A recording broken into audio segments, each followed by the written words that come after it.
Sure. Okay, sure, sir. So, okay, the flow of session is that Srini Nong sir will be starting the session, and he's an MLA from Arunachal Pradesh and advisor to the Minister of Hydropower Development. I'll just start by telling all the names. Then we'll have Dr. Pankaj Kumar Gupta. He is a Ramanujan Fellow, ANR. Long sir, if you can just momentarily unmute yourself because there's some disturbance coming from your end. Thank you so much, sir. Thank you. Um, then we'll have Dr. Pankaj Kumar Gupta. He's a Ramanujan Fellow at ANRF at IIT Delhi. After him, we'll have Dr. Rajnikant Verma, postdoctoral candidate at the National Institute of Advanced Studies, Bangalore, for his address. And last but not the least, we'll have Dr. Swatantra Kumar Dubey, associate scientist at the International Rice Research Institute, Philippines. And since it's 5 p.m. already, we'll begin our session. So, firstly, I'll welcome Mr. Ninong Ering sir. He is MLA from Arunachal Pradesh, advisor to the Minister for Hydropower Development. He is a long-time mentor for our team, Red Lantern Analytica, and he's also a co-chair of IPAC, which is the Inter-Parliamentary Alliance on China. He has spent many, many years being a lawmaker and has deep understanding for policy issues along with knowledge of local impact on the population due to this great dam that China is beginning to build on Brahmaputra River. So it's very important that we hear your insights, sir, and it's very crucial for you to because you also come from Arunachal Pradesh, which is very very crucial. And so yes, you can begin your session, sir. Thank you. Jai Hind, everyone. I'm sure that the London and Santini and Abhishek and all they're doing a good job. So first of all, it's a very happy New Year to all of you. And I'm sure that whoever is joining us give their views on what China is doing and what we should do and what are the check and balance that we have to do. First of all, you know that because of this international treaty on water, that has No, sir, I'm so sorry to disturb you, but your voice is not very, very audible. If you can just make there's some disturbance coming at your end. नहीं वो तो I think some people are joining. Can you hear me? We can hear you, So but there is it's there not is a all. crackling voice in the mic, sir. Some sort of a static.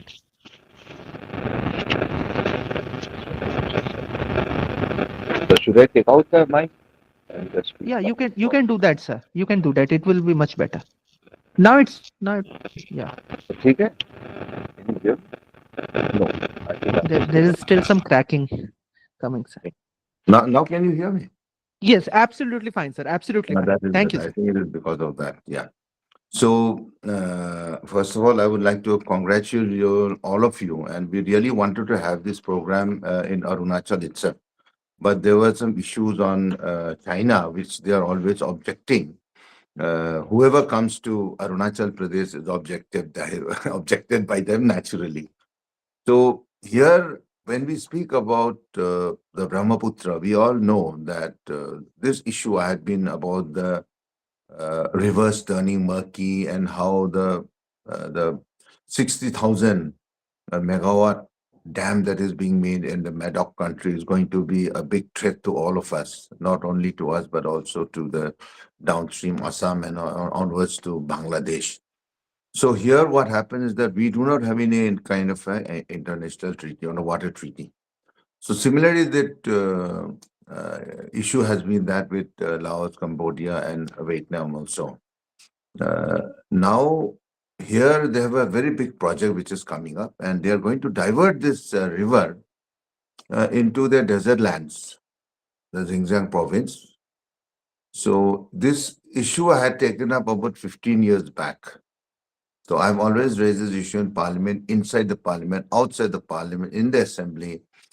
And people thought that नहीं ये तो कुछ नहीं होगा ये तो ऐसे बोल रहे हैं but now they have taken the seriousness of it, and the government of India is now pushing us that we should have a kind of a check dam. We are also proposing a 11,000 megawatt dam in the upper ridges of Siang, that is in Boleng, in that Boleng area. It is called a place called Rio, Bading, and Parang. So here we are trying to have the pre-feasibility report, and this is going to be done by the NHPC. Of course, there are a lot of objections coming from the locals and from the people also. But that is what our argument is, that, okay, you argue that we should not have dams here because the NGOs are there, social activists are there, and they're all saying that, yeah, dam hone se downstream mein bahut effect hoga baad mein, yeah, even in the upper regions, then they'll all be submerged and all. It is a big threat to environment. It's a big threat to the fauna and flora. But we have to be very positive and think that it is not for the dam. It is not for the power resource that we are demanding. We have enough of power projects because I am also the advisor to the hydropower, to the Honorable Deputy Chief Minister. And we have always had this discussion that it is not the issue of the power projects because we have enough of power projects. And in fact, our Honorable Chief Minister, Sri Dorji Khan, Pema Khandu has always said, because this issue was taken up by Mr. Late Dorji Khandu, which is his father, and we were making that survey a long time back also. But now what I'm saying, or my argument is that Pema Khandu ji he has already given us the statement that this project is a national security. It's a threat because suppose anything a mishap happens with a dam in China, could be by not purpose but by natural way also. Then at least we must have a kind of a precautionary kind of reserve where we can control or contain this river. Then after several, at least for 2-3 hours, we check it and then we give it downstream, we give the information so that at least if property is lost also, then lives should not be lost. So this kind of security, national security, our Honorable Chief Minister always, he's arguing and he's always giving his statements that way. Now what the issue is that China in the Big Bend, where the president of China, he has gone there. He has visited the place, personally. So such a big stature coming there and connecting it with roads and with railways means there is something fishy going on. On the Indian side, of course, we don't know that what is going on the Chinese side. But of course, 2 tunnels have already been constructed, and that is just below the dam. So above the dam, that is in the where that river has a big U-turn, the Big Bend. So that is where they are going to have this dam. So it's a national threat, not only to us, but even the world also will be watching it. And and Red Lantern is very nice that at least they could organize this so that we thought that we would have this program in Namsai or in Pasighat, where the main river flows into the plains. But unfortunately, I think the government of India could not give the permission for our guests who were to come from abroad. And that is the reason we did not have a kind of we didn't want to invite any kind of technical issue or an international issue where our government would be embarrassed. So, but still, it's very nice of you, especially Shalini, Abhishek, and the whole team, Red Lantern team, that you have invited all of us. And the main issue, what I would like to say, is the security of the people of India. Let it be not only Arunachal or Assam or the downstream of Meghalaya or other parts of of our country, but the northeastern part will be very much affected. But if we do not have any kind of precautionary measures on the dam that is coming up on the Chinese side. So it's very nice of you all to join us. And also, I'm here to listen to whatever expert advice you all are going to give. And of course, there will be arguments. And we are here to hear the arguments because there will be positivity and negativity also. So I'll just close for now. But if any issues are there, I'm surely going to reply to them and from my side as a government of Arunachal Pradesh as an advisor. And whatever issues that we are taking up, I've got a whole list. Of course, it will become a very long and tedious thing for all of you. But if you want, we can give you um, uh, letters or what are the schemes or what kind of projects we are taking up. Thank you very much. Okay, onward to Sharon.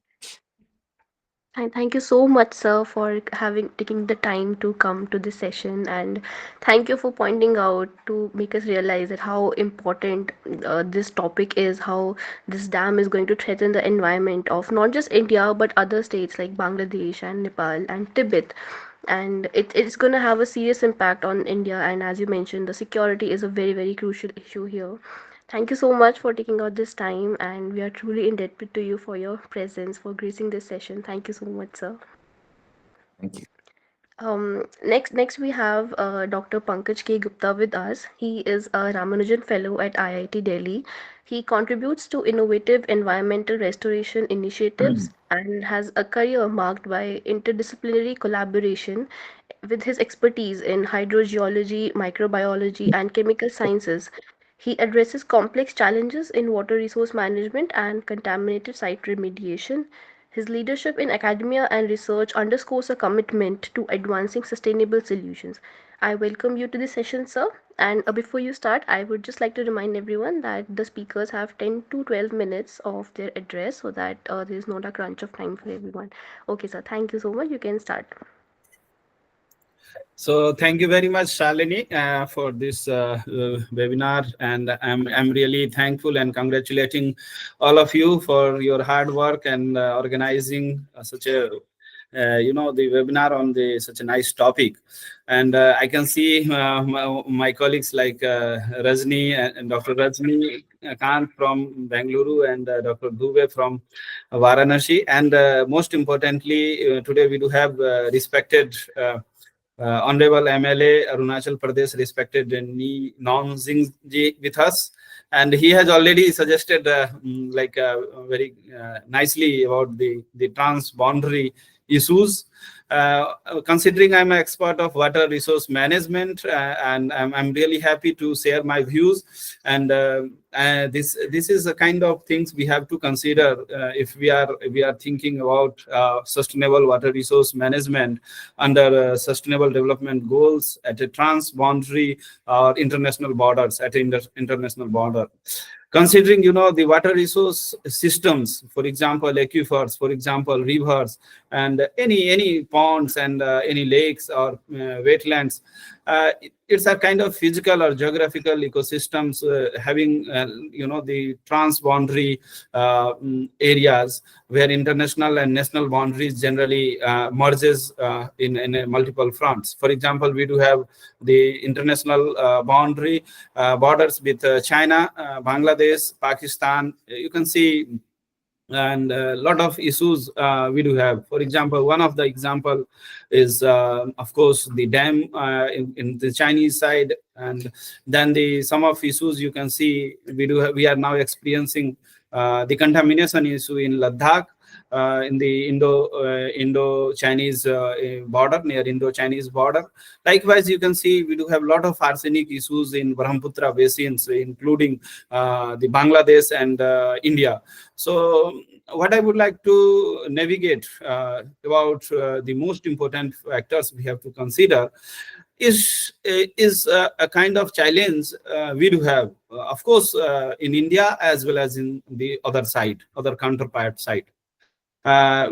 Considering we are in a struggle in case of water resource management, our joint solutions can be a more important way to go ahead. But most importantly, as Honorable Ninon Jing has highlighted, and most important factor which we have to consider in any cases is national integrity, territorial integrity, national security, and security to the people of both countries. So if it is any issues related to the national security, then definitely we have to act like that. in a way where we can protect our people, where we can also respect the counterpart. But if you consider some of the cases, for example, arsenic pollution in India and Bangladesh, both of the countries have the similar conditions, similar situations. They are also struggling with the purchasing of technologies, issues of expanding contaminations in Bangladesh, as well as we are in the similar situation where arsenic contamination you can see in our Gangetic basins and Brahmaputra basin. Likewise, if dam is an issue for India, then it's at the same time the other issues like groundwater depletion in China is a big issue. If you see, the most of the failure of the project in China is just due to the lack of groundwater resources as of now. Most of these the initiatives has the big troubles in China is just due to their depletion in the groundwater system. Likewise, in Ladakh, we do have these snow and glaciers, kind of our shared resources. And if you consider the climate change, then glaciers in the Indian side and in Chinese side, both we are in the same situation. So what I would like to highlight, in a case of transboundary water resource management, one of the most important factor is to consideration of the social impact assessment. If the people of India, if want to do some kind of intervention, then only the project can be sanctioned. If Chinese side have the similar motivation, then only project can be implemented. So joint बीजी के साथ पैसा आ kind रहा of था, बीजी में मजा आता। और जो uh, आदमी बीजी नहीं पैसा नहीं आ रहा, तू थोड़ा सा joint investigation of social impact and implication is more important than anything else. But most importantly, national security again is the first or foremost priority we have to focus. Water resource management may have like different aspects. First is the governance, which we have to take care at transboundary in case of border water resource management. So governance in both sides, like local governance in Arunachal Pradesh as well as in we do have like central government as well as the state government. So both governance at both level is equally important. At the same time, governance in the other counterpart side is equally important. Then infrastructure, we have to think about in a way where the development projects can be implemented by having first done with the social impact assessment in both sides. And only if the social impact assessments permits us to do kind of intervention, then only we have to proceed for the same. And third one is kind of after infrastructure, we can think about the technology, which can be implemented in most of the cases. For example, if you see arsenic pollution in Bangladesh and India can also be a partner for the technological solution in Bangladesh. And Bangladesh can also help us to provide the landscape for the R&D and develop technologies for the same. Likewise, if you see, we do have issues of contamination in Ladakh and in the Pakistan border as well. So we can also think about that. And I'm sure whenever I talk about the India and the relation with the other country, India, in many cases, India can be the global water provider.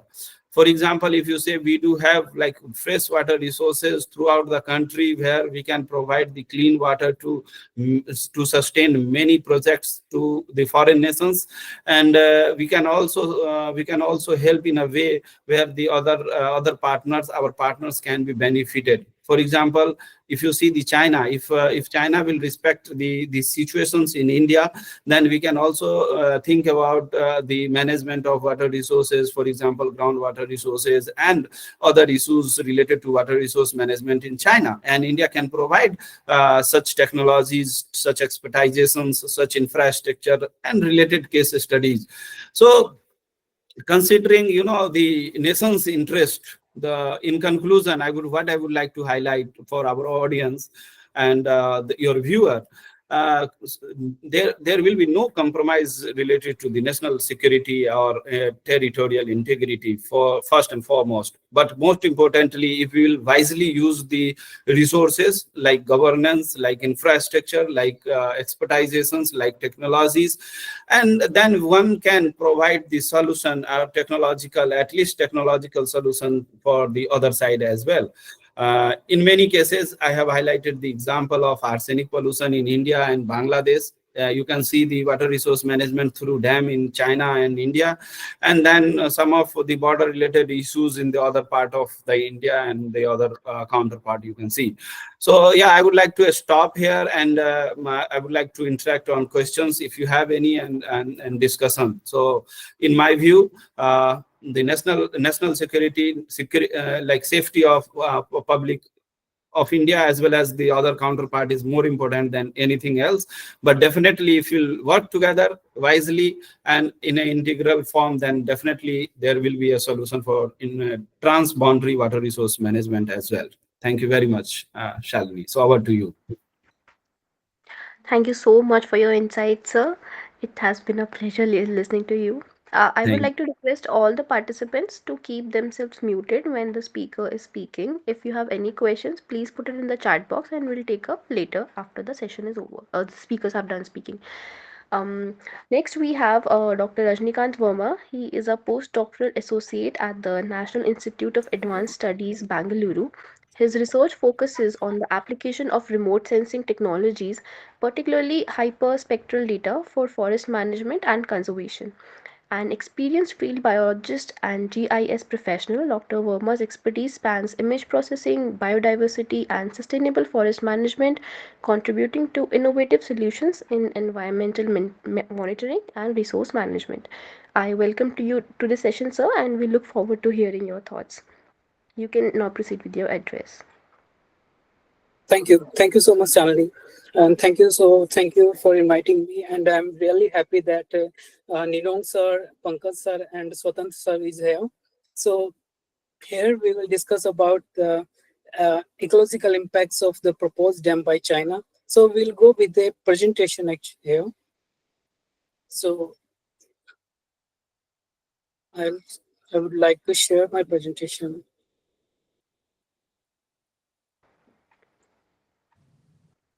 Sure, sir. Please go ahead. You can cast your presentation, sir. Yeah.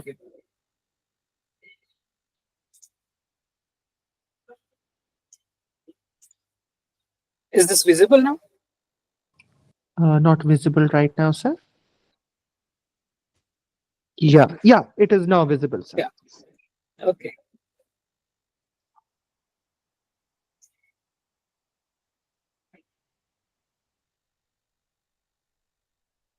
So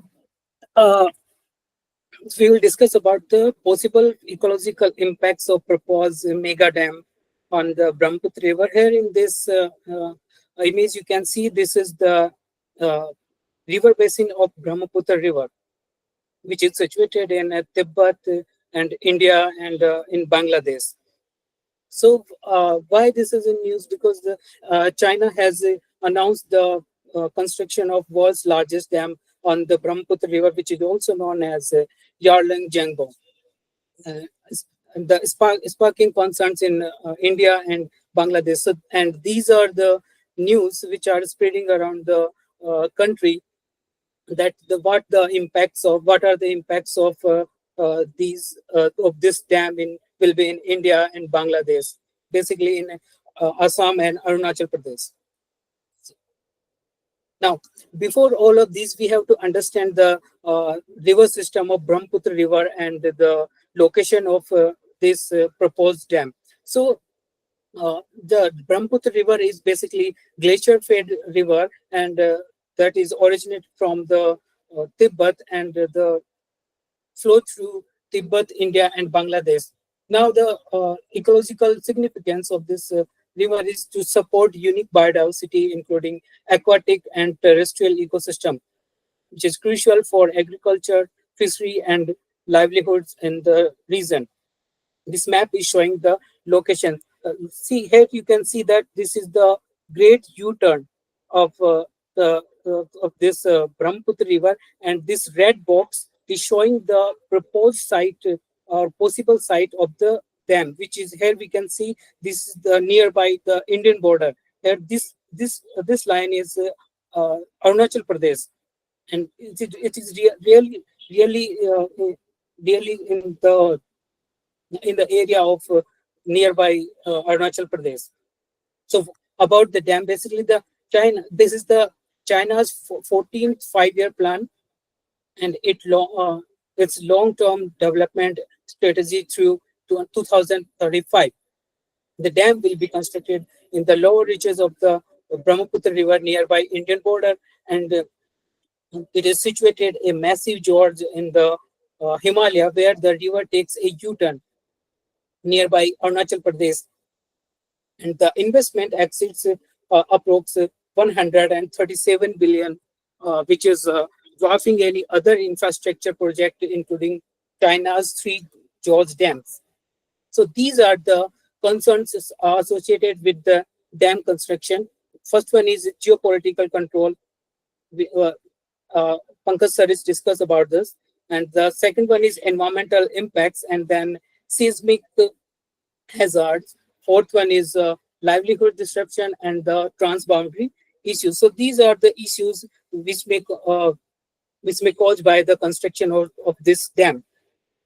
The construction of river flow and ecological dynamics. So basically, this dam will be alter the ecosystem of the this area in Arunachal Pradesh and Assam.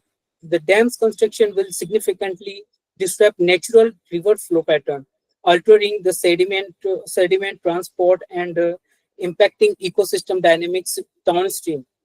This disruption will lead to a reduction in sediment deposition and impacting the formation of fertile floodplains and influencing aquatic habitat.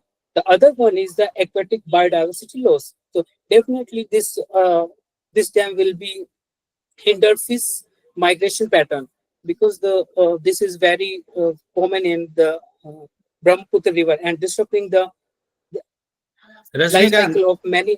Yes, sir. Dr. Rajnikant, I think your slides are not moving. You are still at first slide. So Okay. okay. Just a minute.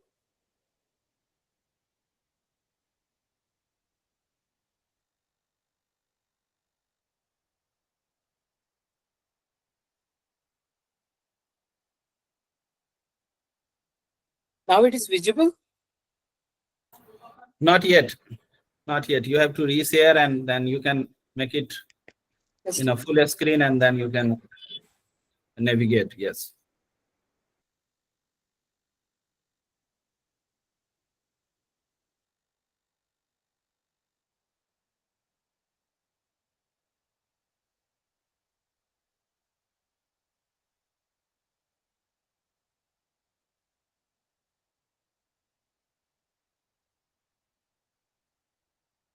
Now it is visible.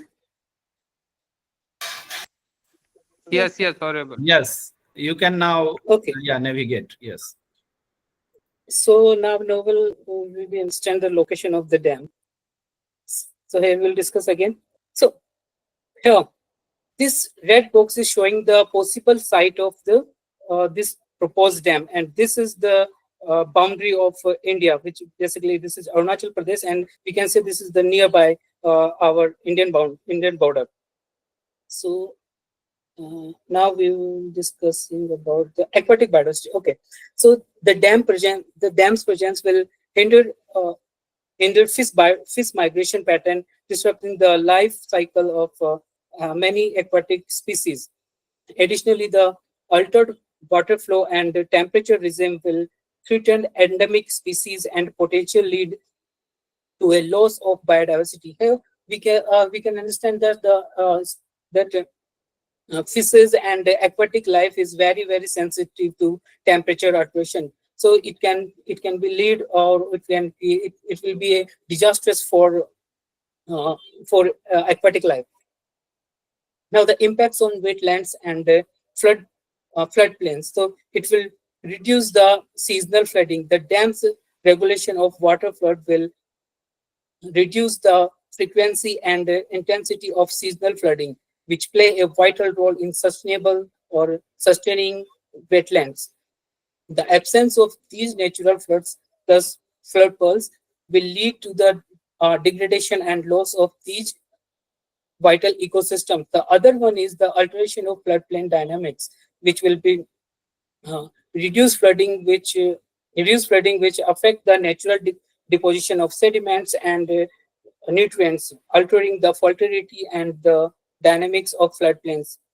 These changes will impact the ecological integrity of the floodplain and ecosystem, which will be ability and which will be ability to provide essential services.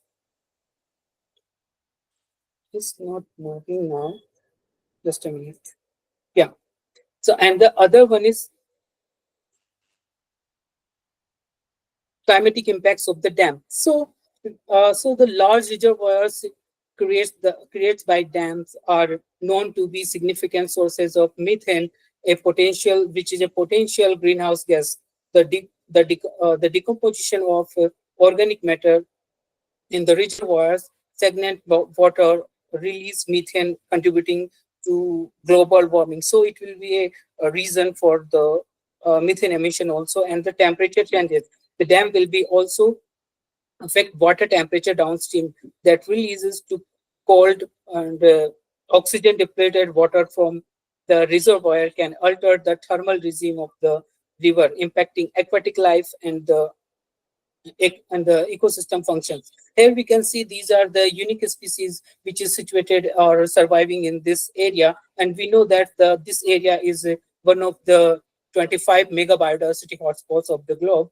So this area is very sensitive, and many more species are unique and endemic in this area. So these are some examples. Here we can see the long-tailed line-tailed macaque, nilgiri, and one horned rhino, and many more bird species, and Malabar giant squirrel, and many more species are surviving here, which are very sensitive to this area.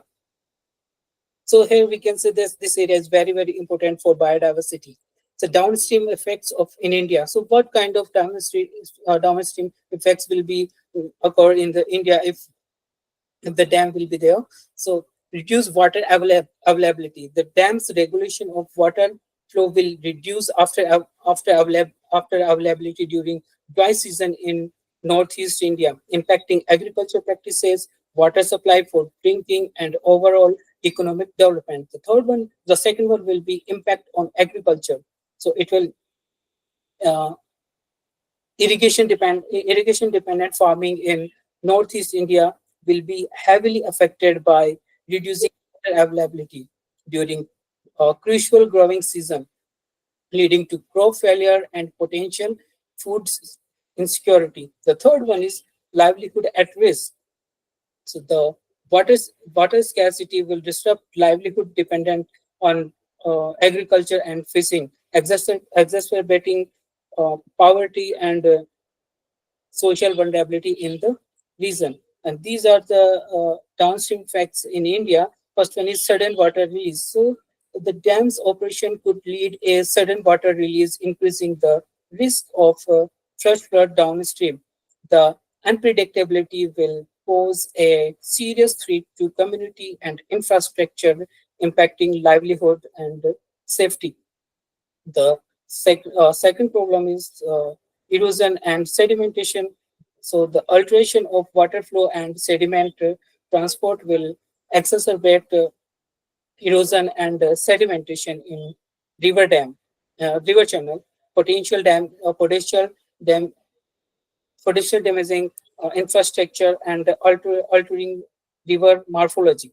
The third one is impacting ecosystem. We have already discussed about the ecosystem, that how it will impact the ecosystem and its natural balance of riverine ecosystem and terrestrial ecosystem, also affecting affecting its habitat and biodiversity and ecosystem services. And these are the decline of ecosystem services, just like loss of floodplains and fertility, and the water purification, irrigation. So these kind of situations or problems will be occur by this dam. And these are cross-border implications. Pankaj sir already discussed about these cross-border and these problems.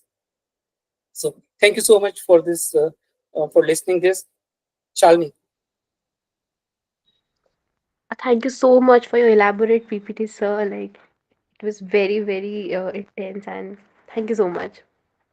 Next we have so you are still presenting. Just wanted to let you know. Okay, you've stopped sharing the screen. Okay. So next we have Dr. Swatantra Kumar Dubey. He is an associate scientist at the International Rice Research Institute in the Philippines. His extensive research experience spans agricultural sciences, precision farming, and sustainable crop management. Previously, he served as a research professor at the Seoul National University of Science and Technology in South Korea, and he has also held postdoctoral research roles at Sikkim University and IISER Bhopal. Welcome to the session, sir. You may now proceed with your address. Thank you so much. Yeah, yeah. Thank you, Salini. First of all, thanks to all the Red Lantern team. It's really nice to organize these type of lectures and the discussion related to the dam and also the aspect of economic aspects, ecological aspects, and also the social and displacement and also strategic about how to go into this. I'm very happy to join this session and also give my some insights and also the thoughts regarding these things. Actually, first of all, I'm actually outside. That's why I'm joining with my phone. But it's okay. I am giving something to related to the economic and agriculture consequences in the like in Arunachal Pradesh and Assam, how they due to the alteration of the water flow in maybe the dam also, maybe also the rainfall intensity of rainfall is high, then how the economic loss in there and what that affect the agricultural in these things. So then we go for the Assam and Arunachal Pradesh, that is the primary drivers of the natural and anthropogenic factors that the highly vulnerable to the Assam is highly vulnerable to the frequent floods and all because particularly in Brahmaputra River and also the Barak River basin, yeah, that is also incoming due to the submergence of the agriculture field that is also affect the crops and destruction of the outstanding crop if that is rice and vegetable that is also affected by the flood. And if we go for the Arunachal Pradesh, then there is a less prone to extensive flood, but localized flood from the river like Subrasri and also the Sinkan Dam damage that the farmland and also the Arunachal Pradesh valleys. These like some aspects we have to go for the agriculture and how the Assam and Arunachal Pradesh cover these things and what the initiatives is taken by the government and how they give for the economic aspects and these things. So first of all, I'm giving the like some insights to the Assam and then going for the Arunachal Pradesh related how we have to go to the economic and agriculture related. So when we go for the Assam, there is some key features like how the how the soil is structured there and how the monsoon are dependent in the farming and how and what the farmers is there like small holding farmers and then these the some aspects that is come in the Assam because of the alluvial soil is there. That's why the flood plain of Brahmaputra and river is making the Assam land is highly fertile and that is suitable for the diverse cropping systems. And when we go for the monsoonal, is that is also the good for the rain, feed, and also Kharif season, June and October, that is dominating production of that crops. And then also the small, most of the farmers are farmers operating a small or marginal land holding with there in Assam.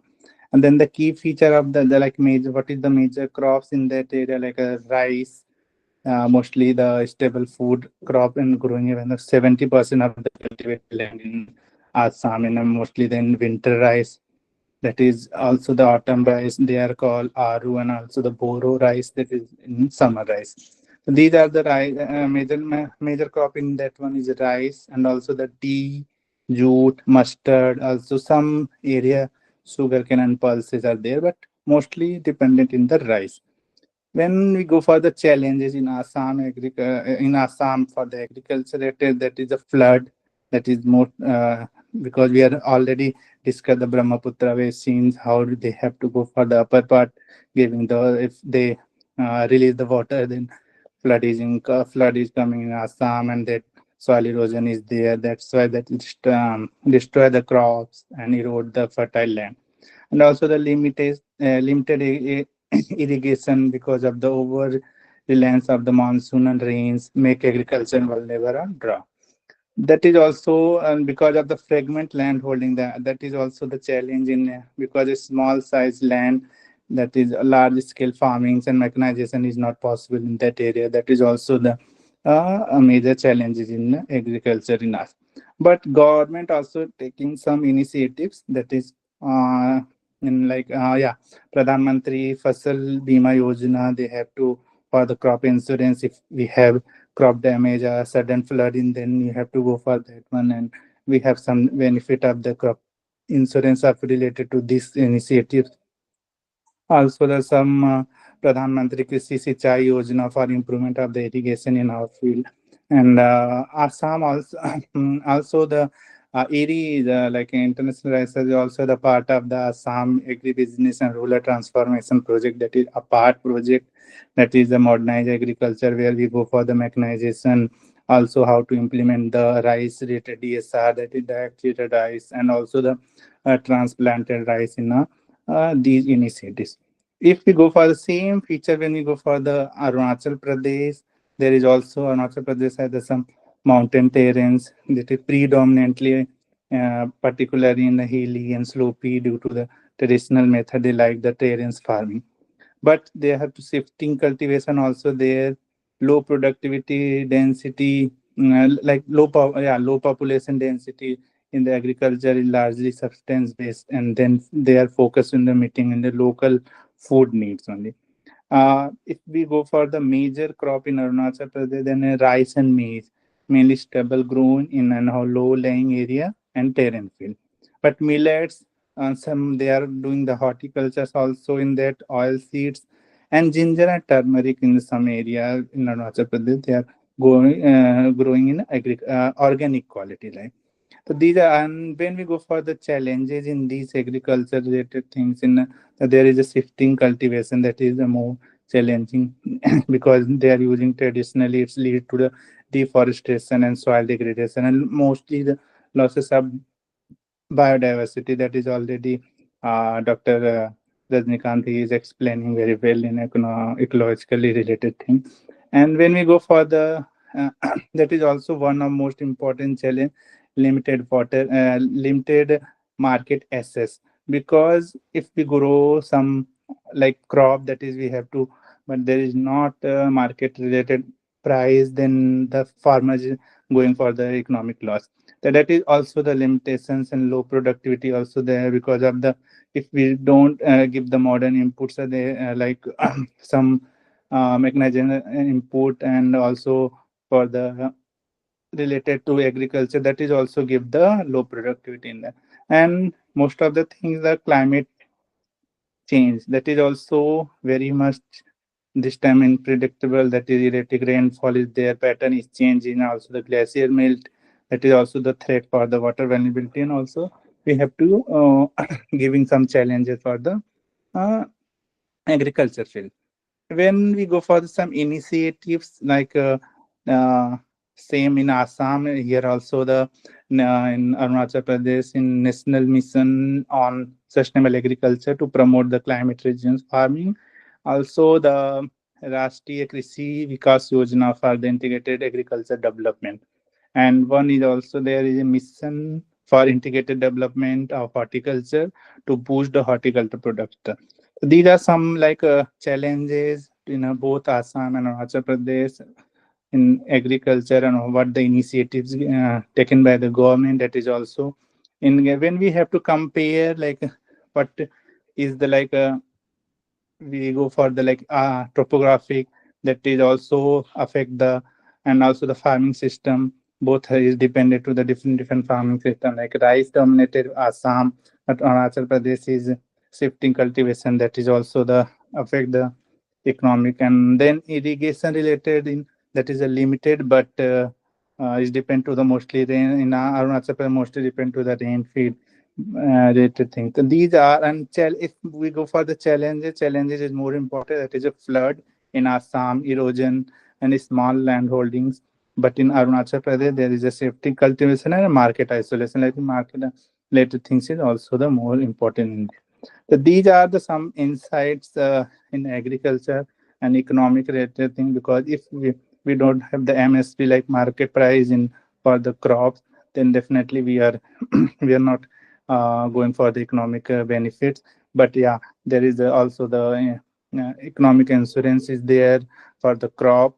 We definitely go for that one. If there is some disaster is there, like flood, drought, or maybe some rainfall related thing, then definitely we have some benefit by given by the government also to promote, or maybe we have to taken up that one in agriculture. These are some insights related to agriculture and economic from my side. Yeah. Thank you for, yeah. Thank you so much for your address, sir.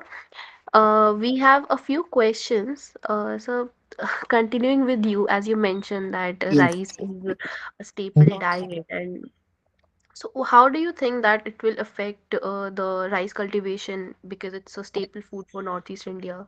If you can elaborate on that, sir. Yeah, definitely, because mostly what that in a part project that I mentioned, that is leading by the ERI, like our institute, and also this is funded by the World Bank.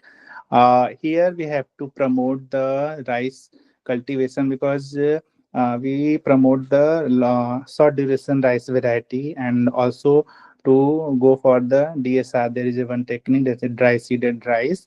We have to directly seed it like wheat. We have to seed that one plowing, and then we have to promote like, and there, because of the duration is less, then we have the threaten, like we don't have the much effect of the rainfall, and also the flooding condition is there, because already we our plant is growing as much if the flood is there, because there is a drought tolerant rice also. Then we have to go for that one also. If flood is approx 20 days, that in that condition also our that rice variety is growing very well. More than 20, that is there is a reduction in the yield. But if less than 20 days, if flood, yeah, maybe water is standing there, then our crop has not much effect. So that is the things that we have to promote for that. All right, sir. Thank you for your answer. Thank you so much. My next question is to Rajnikant, sir. Sir, since construction of a dam in a mountainous region, especially in the Himalayas, it means a lot of destruction to the fragile ecosystem. So, what impacts of it can be seen in the area of construction and to India's northeast region, which lies in the lower stream? If you can elaborate on that, Rajnikant, sir.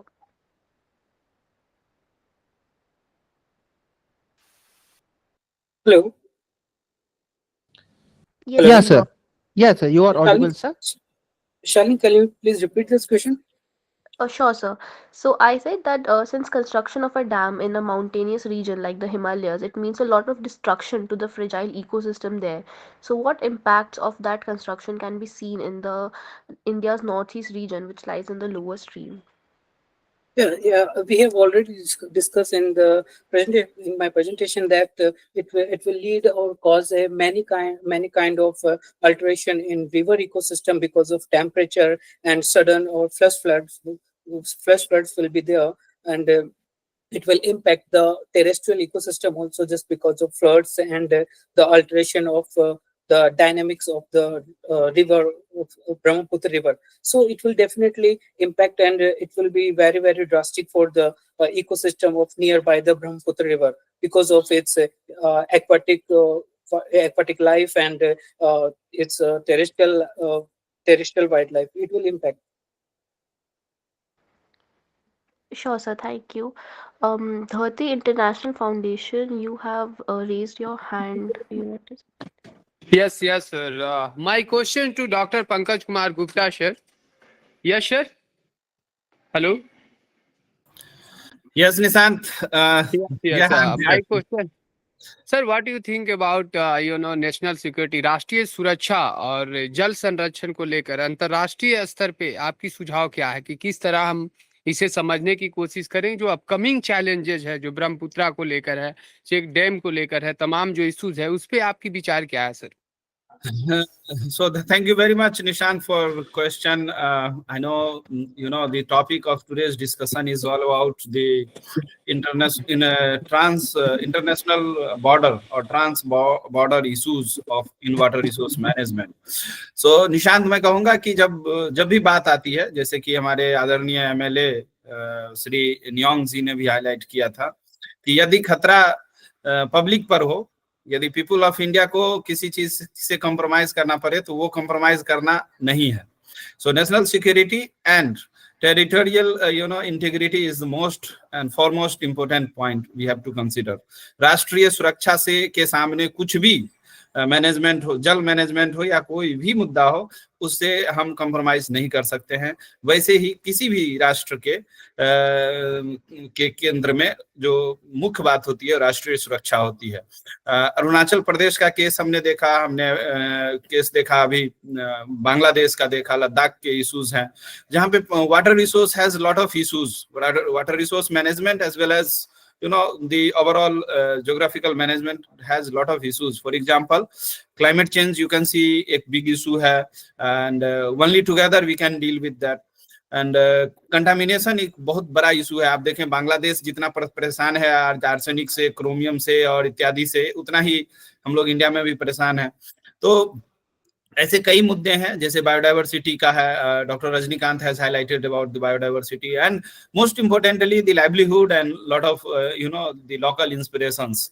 But जब राष्ट्रीय सुरक्षा की बात आती है तो हम किसी भी प्रकार के मैनेजमेंट करने से पहले राष्ट्रीय सुरक्षा को हमें ध्यान देना चाहिए, राष्ट्रीय सुरक्षा पे हमें काम करना चाहिए, ये हमारा विचार होना चाहिए और ये ही सबसे इम्पोर्टेंट मार्ग है. नंबर 1. नंबर 2 कि देखिए भारत जो है, अभी भारत उस स्थिति में है, इंडिया हैज इन पोजीशन जहां पे अभी चाहे तो हम वाटर डिप्लोमेसी भी कर सकते हैं. चाइना के या अन्य राष्ट्र के अगर जो हमारे संबंध हैं उसमें देखें, उनके प्रोजेक्ट्स जो डिले हो रहे हैं, प्रोजेक्ट जो ड्रॉप हो रहे हैं, उसमें वाटर रिसोर्स मैनेजमेंट एक बहुत बड़ा रीजन है. मैं आपको जस्ट एक एग्जांपल दूंगा. बोर्ड एंड रोड इनिशिएटिव्स का कई रिसर्च पब्लिकेशंस हैं, आप देखें. So ground water depletion and ground water की इशू के कारण वो प्रोजेक्ट काफी डिले भी हुआ और काफी उसमें नुकसान झेलना पड़ा चाइना को. तो India can provide water diplomacy. हम उनसे जब बात कर सकते हैं इस पे, जहां पे भारत जो है पानी के संबंध में कार्य कर सकती है अन्य देशों के लिए, और फिर हम अपनी राष्ट्रीय सुरक्षा को और मजबूत कर सकते हैं. लाइकवाइज आप देखें कि बांग्लादेश के अंदर भारत के बहुत सारे एक्सपर्ट ऑलरेडी इस पे काम कर ही रहे हैं, लेकिन मैं हाईलाइट करना चाहूंगा कि जो आर्सेनिक की इशू है, आज हम आर्सेनिक में बहुत ही ज्यादा अच्छा कर रहे हैं. अगर हम सोल्यूशन प्रोवाइड करने की बात करें या हम आइडेंटिफिकेशन करने की बात करें, हमें मोटा मोटी तौर पे अच्छे से आइडिया है कि हमें आर्सेनिक कहाँ है हमारे पास और हम उनसे कम्युनिटी लेवल पे कैसे डील कर सकते हैं. यही चीज हम बांग्लादेश को भी प्रोवाइड कर सकते हैं अगर हमारा बांग्लादेश से रिलेशंस और डिप्लोमेसी उस लेवल से मेंटेन हो. तो भारत इस समय पूरी दुनिया को स्वच्छ जल प्रदान करने में सक्षम हो सकती है. जैसे हम मुसीबत के समय में अन्न और फूड प्रोडक्ट, मेडिकल प्रोडक्ट इत्यादि हम सप्लाई करते हैं बाय हेल्पिंग हैंड्स, तो भारत कर सकते हैं उसमें. उसी तरह हम जल के संबंध में भी हेल्पिंग हैंड हो सकते हैं फॉर द ग्लोब.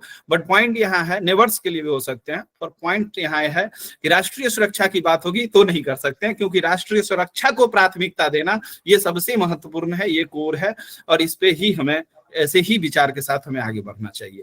और जब जल की बात होती है या मृदा की बात होती है, बायोडाइवर्सिटी की बात होती है, क्लाइमेट चेंज की बात होती है, गुणवत्ता की बात होती है, इन सभी चीजों पर हम साथ मिलकर के काम करेंगे तभी जाकर के हमें सफलता मिलेगी, अन्यथा सफलता नहीं मिलेगी। और मैंने जैसे हाईलाइट किया था अपने टॉक में भी शुरू में कि सोशल इम्पैक्ट असेसमेंट, जो इम्प्लीकेशंस हैं किसी भी डैम का, जैसे अभी हमारी बातचीत हुई कि डैम बन रही है, डैम के कारण इंडिया में ये थ्रेट्स होंगे, ये इम्प्लीकेशंस होंगे, तो एक सोशल इम्पैक्ट असेसमेंट को प्राथमिकता देनी चाहिए। अगर सामाजिक तौर पर अगर उस चीज की स्वीकृति नहीं है तो उसे कभी भी अलाउ नहीं करना चाहिए, या फिर उसकी मेजर्स हमें लेना चाहिए कि हम इंडिया में ऐसा क्या कर सकते हैं जिससे हम उसे काउंटर कर सके, नंबर 1। नंबर 2 कि फिर सोशल इम्पैक्ट असेसमेंट भी तब कराना चाहिए जब राष्ट्रीय सुरक्षा पर कोई प्रश्न चिन्ह नहीं हो। अगर राष्ट्रीय सुरक्षा की बात हो तो किसी भी प्रकार का असेसमेंट कर लें या किसी भी प्रकार का आप मेजर्स ले लें, आपको वो वर्क नहीं करेगा। At the end of the day national security is more important than any management. Resource management is kind of second और even lesser priority can be devoted. So मैं कहूंगा कि राष्ट्रीय, आपका जो प्रश्न था राष्ट्रीय सुरक्षा और प्रबंधन, जल प्रबंधन या आप किसी भी रिसोर्स का मैनेजमेंट करें तो राष्ट्रीय सुरक्षा को पहली प्राथमिकता मिलनी चाहिए, लेकिन अन्य चीजों के रिसोर्स के प्रबंधन करके हम पूरी दुनिया को मदद कर सकते हैं, जैसे कि हम अन्य क्षेत्रों में मदद करते हैं, जैसे डिजास्टर मैनेजमेंट में हम करते हैं, या फिर हम मुसीबत के समय में जो हम फूड सप्लाई करते हैं, ऐसे चीजों में वाटर भी एक बहुत बड़ा डिप्लोमेसी कर सकती है, और भारत अभी उसके लिए पूर्णतः तैयार है। धन्यवाद Nishant. Thank you so much, Pankaj sir. It was a truly enriching session. Ninong sir, as you as the advisor, hydropower advisor, if you have any last thoughts and how was your overall experience, and we are truly eternally grateful that you have been here the entire session, and it was truly enriching to listen to you. If you have any last thoughts, sir, if you could just unmute yourself and say a few last words. Thank you, Shahin. It was a very interesting session for all of us. ये बहुत अच्छी बात है, और इस प्रकार से राष्ट्रीय सुरक्षा के बारे में भी बोला है, वो सबसे हम भी इसी में चिंतित है। चीन का कोई ठिकाना नहीं होता है। जैसे अभी पहले भी हमारे जब 1962 में जो हिंदी चीनी भाई करके वो आके हमको आक्रमण किया था, अभी भी वो कुछ भी कर सकते हैं। जैसे ये एक डैम बना रहे हैं, लेकिन अगर सपोज गॉड फॉरगेट ऐसा नहीं होना चाहिए, लेकिन ऐसा कुछ हमारा यहाँ में एक युद्ध हो गया तो वो क्या करेंगे, वो सीधा डैम को उठा देगा और पूरा हमारा पानी यहाँ हो जाएगा, वो वाटर बॉम्ब जैसे बना देंगे। तो ये सब थ्रेट भी होते हैं, लेकिन जिस प्रकार से आपने यहाँ पे हमको एक लोगों को जागरूकता किया, खासतौर इवन फ्रॉम द प्रोफेसर, जो हमको यहाँ का जो हमारा खान पान के लिए हमारा अपना संस्कृति परंपरा है, विभिन्न लोगों ने इसके जो इसका यहाँ का जो फसल का बारे में बोला है, these are things which we all have to learn. लेकिन मेरा यही है कि इसको हमें अवेयरनेस लाना चाहिए और लोगों को इसमें जोड़ना पड़ेगा। एंड ये जो आपका थ्रू मीडिया ऑल्सो, क्योंकि मीडिया जो होता है वो चौथा स्तंभ होता है, इसको और अवेयरनेस देना चाहिए, और खासतौर अरुणाचल प्रदेश को, और फिर even our counterpart China से हम संबंध बनाना चाहता है। उसका ये नहीं मतलब होता है कि चाइना डिपेंड्स ऑन इंडिया, इतना यहाँ पे उनका जो व्यवसाय है वो तो हमारा ऊपर ही डिपेंड है। India buys all the things, even right from gods and goddesses, even for our murtis and all also come from there. So that way, China is, master player in the trade and commerce here. So when they have this, they should not try, these things which affect our people. तो हमको जोड़ना होगा China का साथ भी। जैसे इस बार भी हमारा आदरणीय एक्सटर्नल अफेयर्स मिनिस्टर ने इस बार गया, और उसके कारण से शायद हमारा जो प्रोग्राम है अरुणाचल में भी नहीं हो पाया, लेकिन फिर भी we agree to the government of India. But only thing is that the government of India also, they have to be determined that Arunachal Pradesh is part of them. We have a union minister there. He's also the parliamentary affairs minister, and also he's our minority affairs minister, Secretary Rijuju. Tapir Rao ji hai. मैं भी वहाँ एक केंद्र मंत्री रहा, और मेरे स्वर्गीय पिताजी, I am the second generation, वो स्वर्गीय पिताजी भी पंडित जवाहरलाल नेहरू के समय से उनका वो एक उनका भी एक यू कैन से मंत्रिमंडल में थे. So how can we be, part of China? So their demand is that we are part of China. तो ये जो गलतफहमी को हम लोग दूर करना होगा. We have to be strong Indians. We always say Bharat माता की जय. We say जय Hind.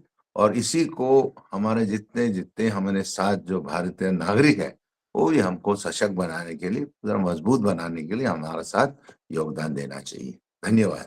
Thank you. Thank you so much, sir.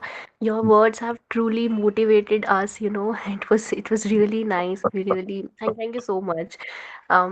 Thank you all the speakers, and we're gonna have a vote of thanks. So I would like to invite Danny from Team RLA for a quick vote of thanks. Danny, you can just Thank you, Shalini ma'am. Good afternoon, everyone. It is my privilege and honor to deliver the vote of thanks for today's insightful webinar, Navigating Transboundary Water Challenges, Securing River Ecosystems and Livelihoods in South Asia, organized by Red Lantern Analytica. On behalf of the Red Lantern team, I would like to extend my heartfelt gratitude to our distinguished panelists, starting with Sri Ninong Ering sir. It was wonderful listening to you, your overview regarding the pressing issues, and giving us an overview of the geography of this region and your deep insights regarding the working of the governments. And it was wonderful and motivational to listening to you. I think we can't hear you, dear. Hello. Hello, can you hear me? Yeah, we can hear. Danny, you are audible here also. Okay. To now moving on to Dr. Pankaj Kumar Gupta sir. I hope you can hear me, and I was going to talk about how you provided us insights regarding another bilateral aspect we can focus on with Bangladesh and India, which is combating the arsenic pollution. I think we can't hear you, but so thank you very much for highlighting all these issues. Manya Ninongzi, definitely we will connect with you in the future. So you have nicely highlighted, and in any time, if anything we can do, definitely will be very much helpful, and we will be very fortunate for the same. So please remember us for this for the future, and we'll connect again. Thank you very much. Jai Hind.